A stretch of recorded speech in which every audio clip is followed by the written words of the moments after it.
নমস্কার বন্ধুরা, সকালের জলখাবারের জন্য একটা নতুন রেসিপি নিয়ে চলে এলাম।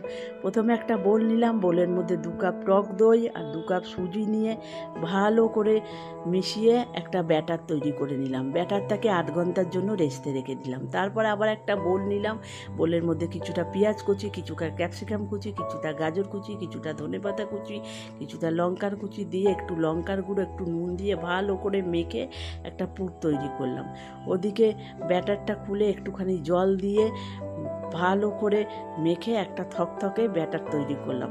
এবং একটা প্যান বসালাম, প্যানের মধ্যে একটু তেল দিয়ে ব্রাশ করে ওই ব্যাটারটা প্যানের মধ্যে দিয়ে ওর ওপর দিয়ে ভালো করে পুরটা দিয়ে তার ওপরে একটুখানি রিফাইন তেল ছিটিয়ে দিলাম।